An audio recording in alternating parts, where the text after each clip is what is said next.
Apex by Alex Dawes.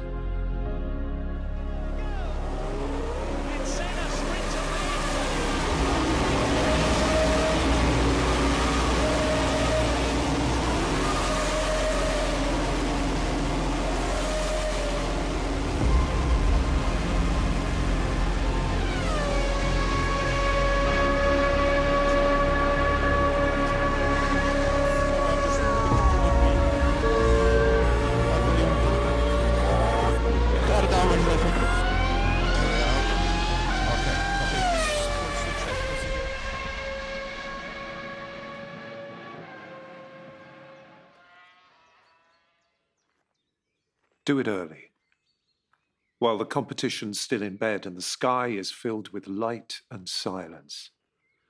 Walk the track before you race it. Live each corner as if it's your last. Feel the asphalt against your palm. Every chicane, straight and hairpin. Whether drenched in English rain or blazing under a Mediterranean sun, the track has something to say. You won't have much time, so make it count. Soon enough, the engine will be howling through your bones. Today, there is a race, and someone has to win. It's close now. The press conference and briefings are out of the way. Stale question after stale question. George Rose, zipped into his fireproof racing suit, walks helmet in hand through the churning race paddock. You're finished. Jay shields a monitor from the sun in the close tropical air. The skin of his face hangs clammy and desperate. I didn't want to tell you this way, but better me than a stranger. He runs a hand through his sweat-damp hair. This is your last race with Team Indigo. It's over. What to say? The emotion has a bitterness gathering on the tongue. It's not unexpected, but the moment creeps up on you. George takes a breath. Let it pass. Don't make a tit of yourself. Take it with some grace. Or, bollocks, I have a contract. The season's only half done and the car's been doing shit. You can't blame me for not getting any points in that. Casper's doing just fine. George snatches a look behind him. The news must be out already, escaped ahead of time, probably all over Twitter. Somebody talked. No wonder PR are buzzing like a panicked swarm. Blood swirls in a furious torrent. This team can't do anything right, even the sack. Casper wasn't wiped out in Hanoi. Rage trembles through his voice. This season's been a disaster from the start. You can't blame me for what happened in Sochi, but the words sound tired even to his own ears. Either you're winning or you're losing. And everything in between is just an excuse. Listen, mate. Jay draws him in, an arm around the shoulder before the knife. There's been a spot of bad luck, I agree, but what did your old man say about luck? There's no answer. Just his own watery reflection in Jay's aviators. A pale excuse for a race car driver.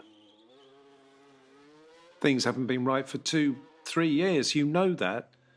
And the team feel it's time for something new. I'm sorry to do it mid-season, but we'll honour your contract. You'll be paid. Jay turns away with a shrug of the shoulder. It's nothing personal. George whirls into the gloom of the garage. Of course it's fucking personal. Bodies clear out of the way. No one wants to make eye contact. Faces glued to their work, except for Casper, who grins into a monitor like a platinum demon. The ready-made replacement. He knows. Everyone fucking knows. 40 minutes to go, guys. No time for self-pity. In the centre of the garage, the car sits cooling in a pool of steam and sun. All lines and edges in black and silver caught in the occasional flash of a welding torch. Even stationary, it seems to be in motion. A razor-sharp monster built for speed and not much else, least of all reliability. How's the seat, George?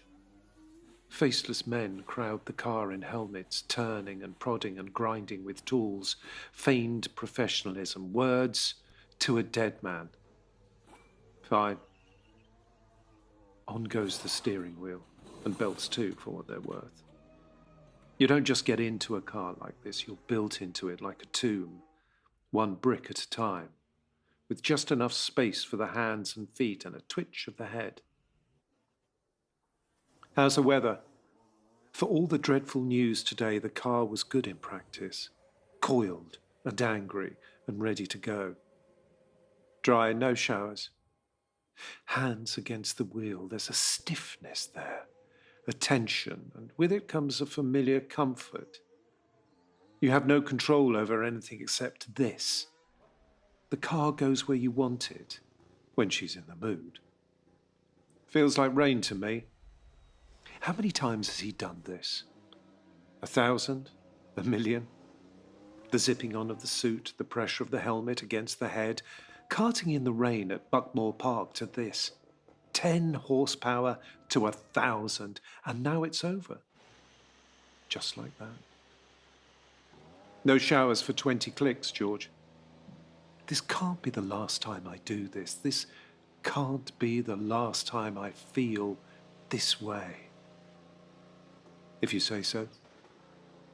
There will be life afterwards, if you call it that. Punditry, holidays, no more stressing about the diet, the slow creep of the waistline, a dulling of the senses, a slowing of the thoughts. Blood drains from his veins at the thought of it. It doesn't feel like retirement. Have the wets on standby. It feels like death. Of course, George. It happens to everyone. One day you lie down and don't get up. You don't know when it'll happen. Everything has to end. 20 minutes to go, guys. A short roar to the grid from the pit, and there's nothing to do but wait. Way down in 18th. Victory is a dream from another life. Qualifying was a disaster, probably the final straw, and points seem a distant hope. 3 years since he stood on a podium, 6 since he's been a champion. Am I coming through, George? Jay's metallic voice rattles through in a blast of hot static. What happened in between? Loud and clear. Something changed. Good. Remember the plan for the first 4 laps? Something was lost. 5 minutes till lights out. Bodies pack the grid. Drivers milling about between cameras and engineers.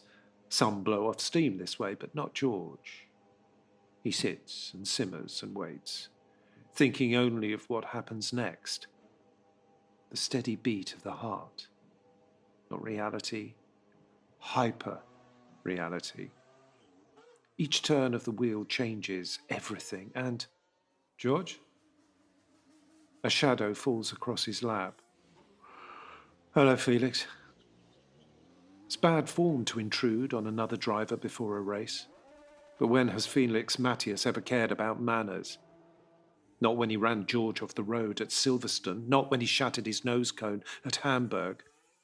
Me and the boys were wondering who you'll be driving for next season. McLaren?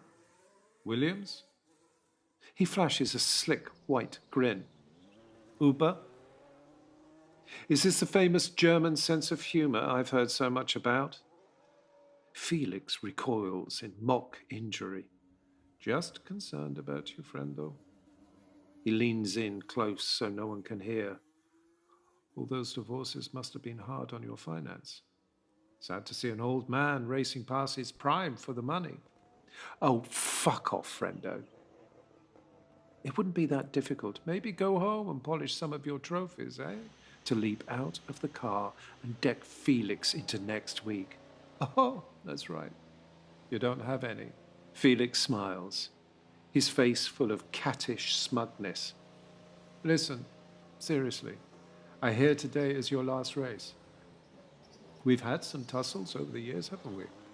Well, I just wanted to say, you suck, and I won't miss you. What was that? Just Felix being his usual poisonous self. Something I won't miss. Jay sighs through the interference. I'm sorry it went like this, George. We fucked up. Someone talked early. When I find out who, heads will roll. I hope you'll want to pint with me after. Sure. No hard feelings. Just a desperate stabbing in the chest and guts. The grid thins. Now just the cars. All bums on seats. George, if this is the last time, make it count. He would have wanted it that way. A good end. After all he did to get you here.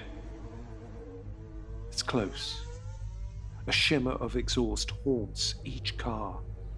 The sky is a grey blanket, suffocating and clammy. Ready. Breathe.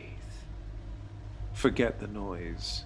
Forget the engineers, analysts, mechanics. It's just wheel and pedal and the turn of the track. Simple and clean. How was the track walk this morning? That feeling again, the stab of worry like a stove's been left on or a door left gaping. I didn't do it. Could it be that simple? Not just old, not just the money and the media and the politics. Walking the track before a race wasn't just a habit, it was a ritual. It doesn't matter. You know this track like the back of your hand.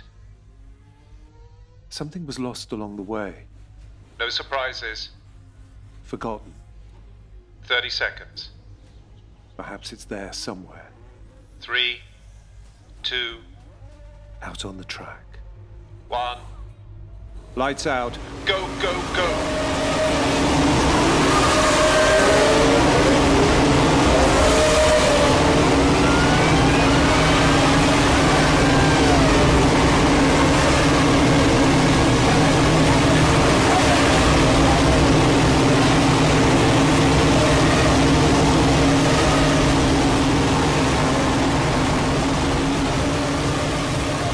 Feeling power and movement.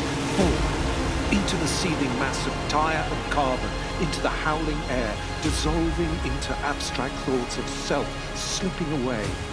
3 seconds. 4 seconds. It might as well be a lifetime. Eyeballs shuddering with transferred energy. Blurring the track into a field of shivering ghost cars. On. Field. The body flattened with G-force, a glorious pressure on the heart and bones, head driven into the spine, and still faster. Debris at turn 1. Look out, George.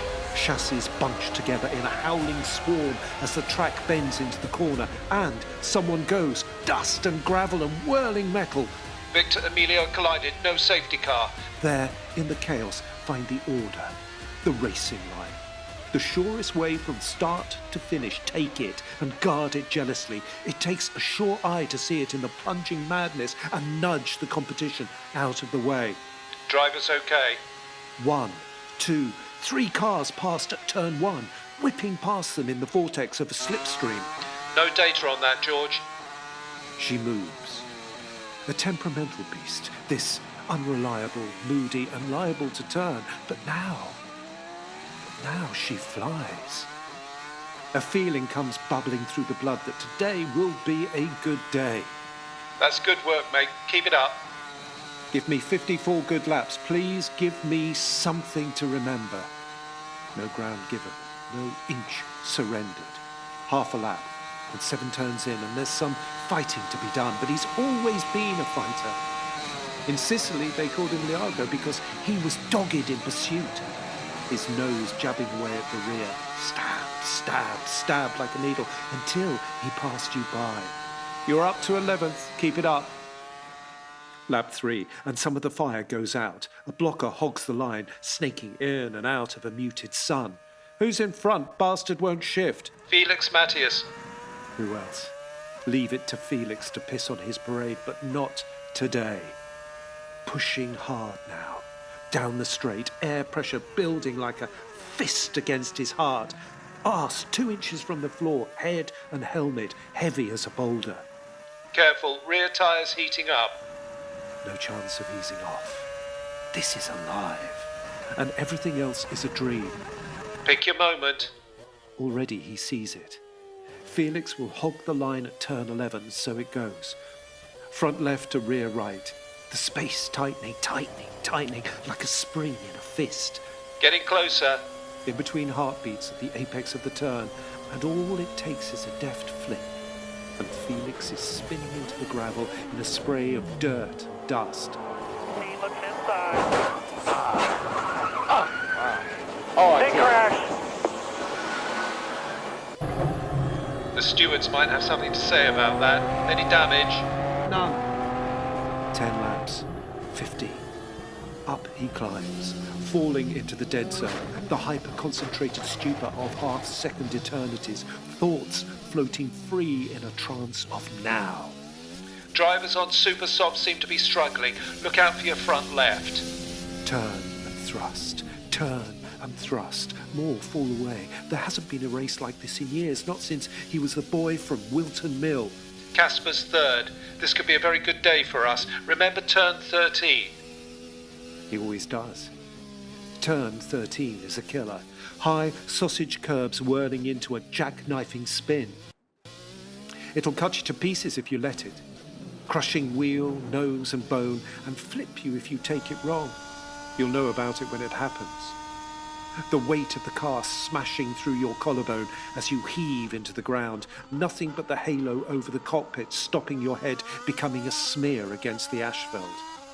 Bad news. You saw a boy die that way. Remember? Flipping the track at Clay Pigeon. You have a 5-second penalty to serve at next pit.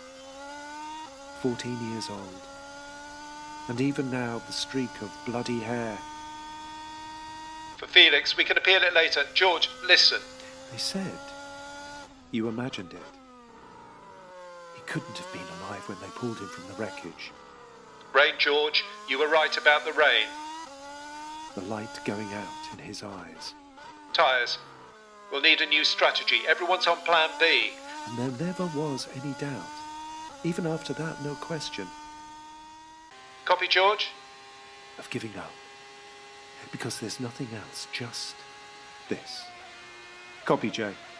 It's already started. Spits of rain smear against the visor. Poor visibility handling gone to the dogs. Back end sliding out of every turn. And here it's even worse. Something about the air, asphalt and grease against the tyres. The last 15 laps will be chaos. But that's okay. Forecast says it'll be heavy. Chaos has always been a friend. Copy. Let's box this lap. This was always going to be a one-stop race. Poised. Ready. Still as statues, men in helmets waiting. Waiting. Waiting in the pit. Nothing can be done. Time to be served 5 seconds. It can be made up afterwards. What did they say at Wilton Mill? 4 seconds. Fearless. Not the best, but definitely the bravest. 3 seconds. Find the line and thinks he owns it. 2 seconds. Doesn't care if he lives or dies. Won't last long like that. 1 second. Something bad will happen. Pit crew launch into action. Tyres swapped in a whir of tools and turbocharged injection of fuel. And go, go, go! Roaring into the wet confusion. And already it's a different world. Erling just retired. You're in P7. How's visibility? Horizontal rain rattles against the visor. And the track is a bubbling uncertainty. But no safety car. Spoilers stream in the slick wet ahead. Half-seen shapes in a soaking white noise and the occasional pulse of a rear light. 40 laps. It might come to that. Do it on feel, because there's no other way. Instinct through the churn and spray. 43 laps. No one else can do it this way. All too afraid but the boy. The boy from Wilton Mill. 47 laps. Nothing left to lose. 50 laps. That hasn't been lost already. Brilliant, mate. P3. Who's in front? Casper and Oscar. Time bunches up. Every turn a lifetime, but soon it'll be over. Maybe 3 chances to overtake, maybe less. Go, go, go, into the spray. The telltale swoop of Oscar's spoilers ahead as he cuts through the water. Something wrong? So much vibration, gonna pass anyway. 180, 190. Maximum attack. Someone has to blink. 200, 220 miles an hour. Go, go into the torrent. This is the line. Hold it. Hold it. Hold it. And at that turn, wheel to wheel through the mist where it should be possible, with Oscar drifting into the rear distance. Sensational. You always were a demon in the rain. 52 laps. Not long left. The end is coming. Rushing towards it, towards the empty black life after. No need to push so hard, George. Oscar is losing time. You're clear in P2. I'm going for Casper. No, the team takes the points regardless. It's reckless. You said make it count. He won't let you by. Then you'll have to help me. Final lap. He knows where it ends. Turn 13. Where else? The place of maximum danger. Okay, you're gaining. He's afraid of the rain. I think you could do it. Turn 8. When to brake. When to let go. It's always a choice. Turn 9. Whether you want to win or whether you want to live. Turn 10. You hold on because you're fearless, because you're stupid, because you have nothing else to live for. Turn 11. Only for today. Only for this feeling. Turn 12. It's the way these things are decided, in a fraction of a second, in some rain-drenched corner, halfway across the world, hurtling into a wall of water with Casper aquaplaning and close enough to touch tyres filled up with water, sliding into grey oblivion and... P1, mate. Unbelievable. I don't know how you did that. This isn't my first rodeo. Not there yet. Keep pushing. Savour it. Right to the end. Remember the feeling so you can find it again later. And there it is. The flag. Victory. First, fastest winner. Well done, George. First place. It's the only thing that matters. The only thing you can hold in your hand that's real. Some life in the old dog yet. Take the victory now. Taste it. It's hard earned, never gets old. Today, there is no tomorrow. And what comes next doesn't matter. Maybe there's a life after. Or maybe the adventure's not quite over yet. It's no easy thing to win a Grand Prix. And when he finally climbs out of the cockpit, George finds himself stranded. A short jog back to the team. In the pit, the crew will be punching the air, and the champagne will be spraying, and there will be a place on the podium where the air is cool and clear, and you can see in all directions for 1,000 miles. But right now, there is only sound, and feeling, and memory, and the lonely walk along the track in the fading light.